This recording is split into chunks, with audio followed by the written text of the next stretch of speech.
Hey, the actual episode will start in a moment, and it's more mellow than the last one, but right now I just have something real quick that is somehow both scary and relevant to our heavier discussion from last episode, so content warnings for that. We're going to talk about fascism and prison again for a second. So first, we were talking about the upside-down triangle symbolism and how that was specifically used by the Nazis to mark different types of prisoners in the camps.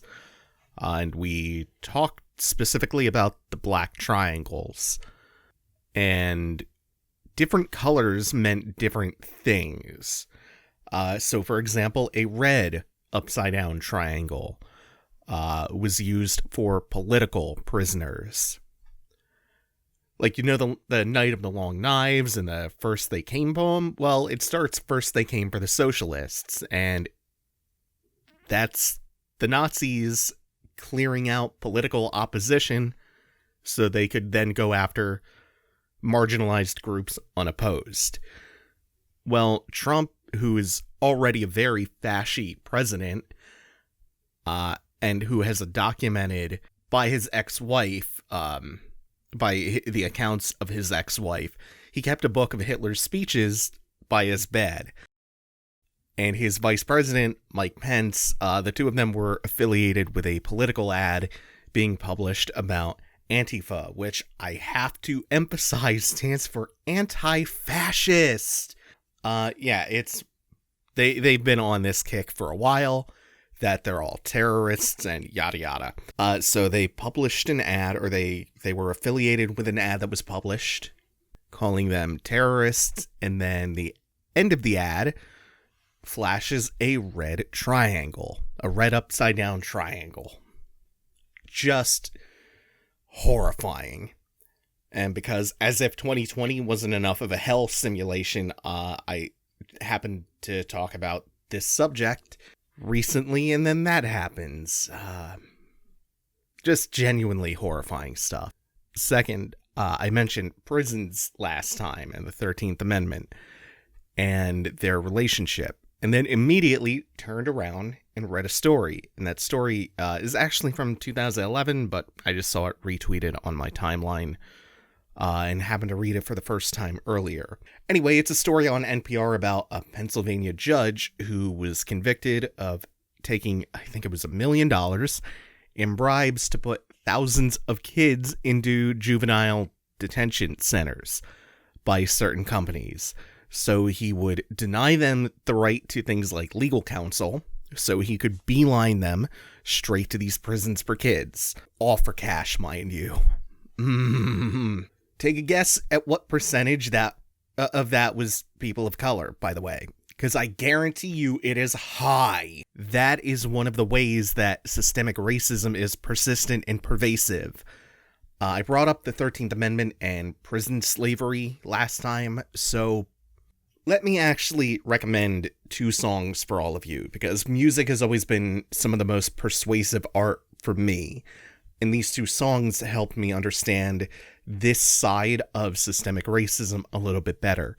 The first one is Reagan by Killer Mike, which is partially about the 13th Amendment and how the prison industrial complex acts as a loophole for that whole abolition of slavery thing. And the second is A Genocide by Wise Intelligent, which is about the Iran-Contra affair, and particularly the CIA's role in funding far-right Nicaraguan paramilitary groups by helping them smuggle guns and drugs across the U.S. border, specifically crack, which they then flooded into predominantly poor black neighborhoods. Okay, so this turned out to be longer than I had anticipated. We're going to take a few beats, and then the episode is going to start, and it'll be a little bit more of a chiller come down.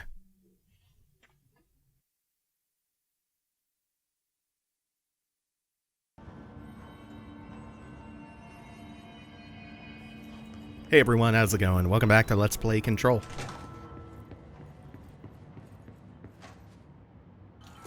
Send a ranger to my location. Nice to see a director out in the field. So we're given the ability to call a ranger in, specifically for this fight, although I do believe it becomes a recurring element in the Foundation. Being able to basically conscript one of the rangers to help you clear out the hiss as you go through the collapsed department.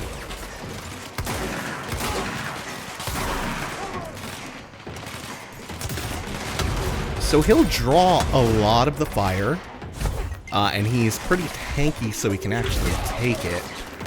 Doesn't help that much with actually clearing the hiss out, but it does give you a little bit of breathing room from them.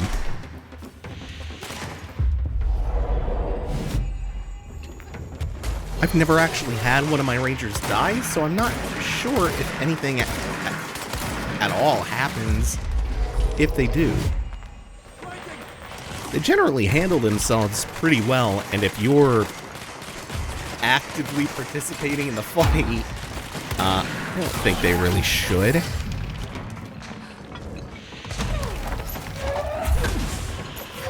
Yeah, those floaty boys were in for a bad surprise there. Ooh. Narrowly avoided something really bad happening there. Now, we have control over something with some firepower. You can really build a whole squad here between your ranger and then a couple of seize targets. You can kind of just raise an army against things.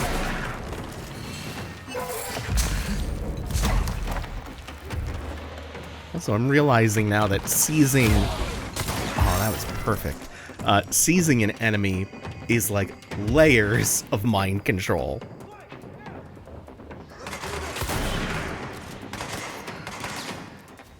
Oh, there's a sniper. Oh, there's two. I don't know if this one's a sniper, but the one behind us doing their level best to kill my ranger, who's still, after all this, looked like a bit above half health.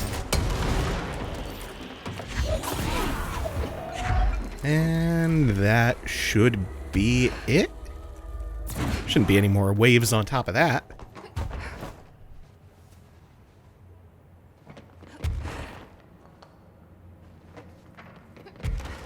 Something about this room has a very dollhouse feel to it. Yes, one of many ways that the Bureau dehumanizes. Someone call a plumber. Glad no one was around to hear that. And then the little flash of Polaris. Like, yeah, I heard that. Oh, that's so good. This is also one of my favorite spaces here. Because when you look back on the bathroom, oh, I just love this use of space. Always love a good impossible space scene.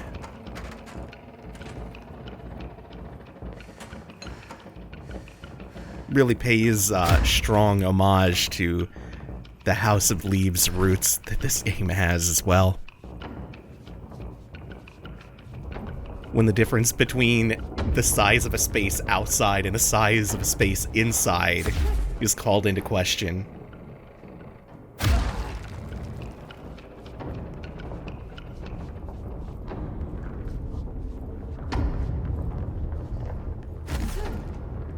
Now, after the fire break, we have a couple of side rooms to dig into. Not too much. There is a side quest that we can start somewhere around here. I'm not sure if we have the tools to start it yet. See more of the rock formation from the caves. It's crept up into the collapse department.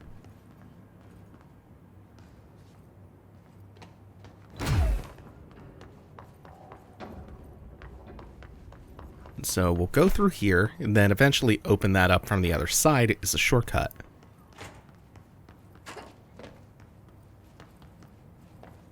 I just want to make sure I don't miss the notes here first. And so even though we get the control point here, that shortcut is still pretty useful. And once again, we are blocked by all of this. Stuff that we can't do anything with yet.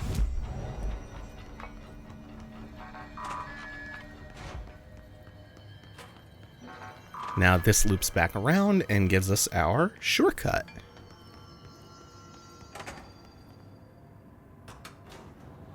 Again, always appreciate a good shortcut too. And oh no, that's not the one.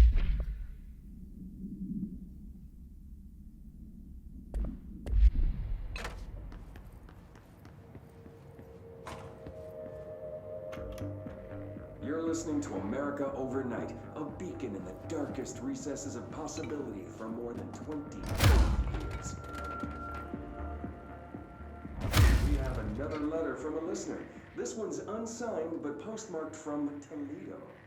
It says, "Dear America Overnight, I have the most wonderful appliance for your listeners. It is a miracle of God. A fondue set. A fountain. A blessed gift. Blessed is spelled with a capital B. Go on, they write. Dive on in. It is molten hot. Perfect for meat. No signature. As far as I know, no fondue set was sent to us here at the studio. Just this letter. Wait. I think there's something else in the envelope. Some kind of black powder. With white shards in it? Bone, maybe? Karen. What is this? Karen? We're on the air, Karen. Where are you? What? What's this powder in the booth? Is this ash? Oh God. Karen? How do I cut to commercial?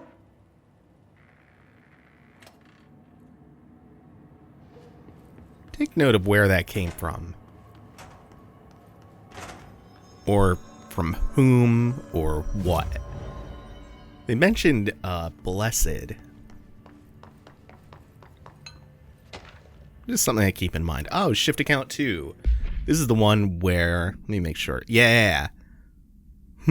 These are unsuitable working conditions. This is the one where Gibbs realizes the Bureau either doesn't know about the collapse department, doesn't care, or perhaps most chillingly of all, they might be responsible for it. But at the very least, they don't really seem to be very concerned about it. Or the people dying in the department.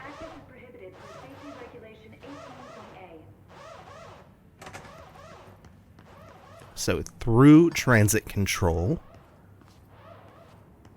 we have another altered item to deal with.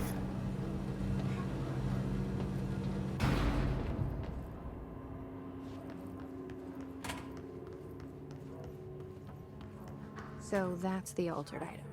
Looks pretty secure. It's a film camera. No power. Typical.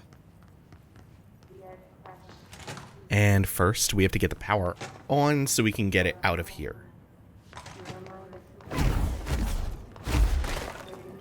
I should hire someone who builds smaller machines.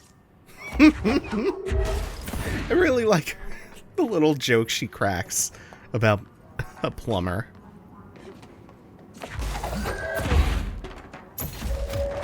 And more than that, I like how giddy she was about making that joke. Like, she was really proud of it. She really amused herself. That's great. No! Why can't I get any of them in on the first shot? Also, I love that these puzzles just feel like they're kind of messing with you at this point.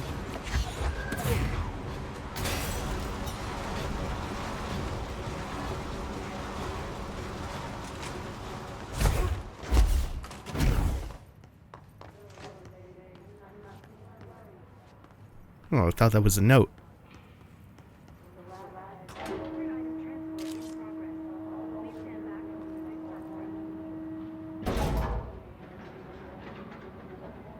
So, the altered item in question is being transported from transit control to unknown.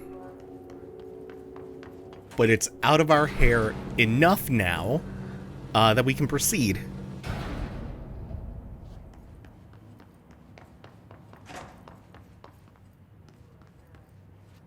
No altered material detected in area. Personnel may now safely enter. Have a bureau full day. Terrible. Just the dirt worst. Oh god, I thought that was the distorted cry. No, it's the floaty, Splodies. The floaty Splodies. I could take the time to learn their names. Or I could call them Floaty Splodies. And title this episode Floaty Splody.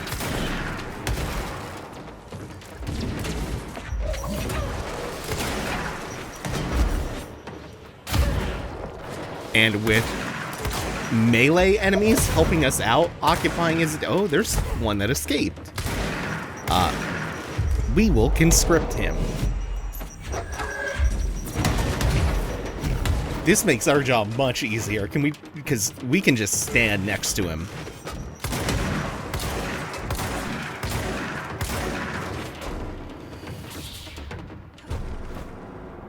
Thank you, my tank. My tank sharpened. See, I know their names. I know the distorted ones. I think they're the only ones that I learned.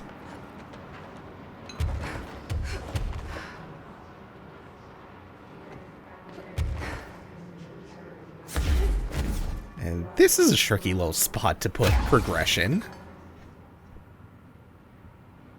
But eventually, even if you get stuck there for a minute, you'll figure it out. I do believe... I think I want to take an elevator down to the thing that I'm thinking of, but I don't think it's that elevator. Let me just double check up here and make sure it's not something a little further on.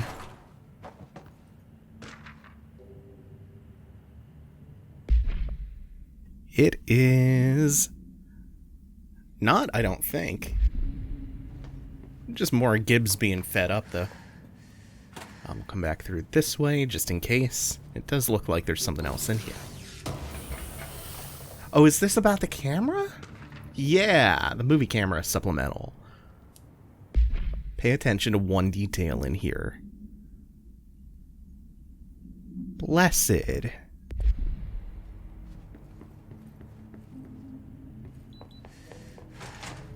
Blessed be our floaty Splodies.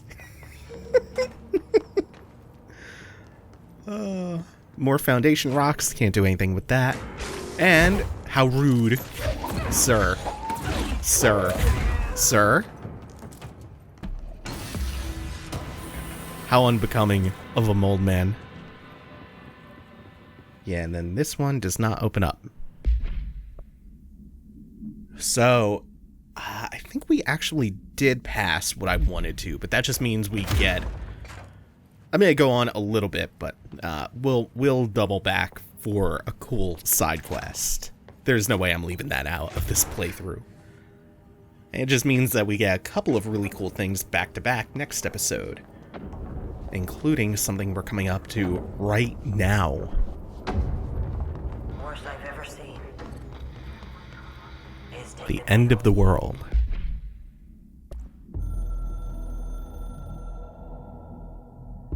I snuck into the Foundation through a back door I know. Had to get ahead of the hiss. Just a matter of bypassing the ritual protections. Luckily, the board's as distracted as the rest of the Bureau. I had to put on a brave face up there, but the situation is the worst I've ever seen. We're getting back on our feet, but we've already lost so much. Trench is dead. Darling is... somewhere. I'm the only one left. But I still have a job to do. Keep the hiss back. There's not enough HRAs to spare, so I'll have to make do with what I've got. Frankly, I don't even know what will happen if the hiss take the nail. Trench made it sound like it'd be the end of the world. He was never one to exaggerate. Well, orders are orders, even if they come from a dead man.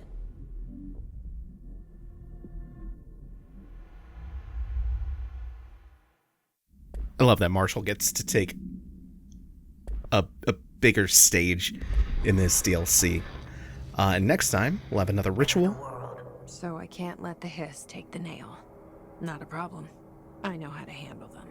And some cool things will result of that ritual. And we'll get back to that cool side quest I mentioned. Thank you all for watching. Take it easy. Make sure to like, comment, subscribe, ring the bell, support me on Patreon if you are able. Take it easy. Have a good one. Thanks.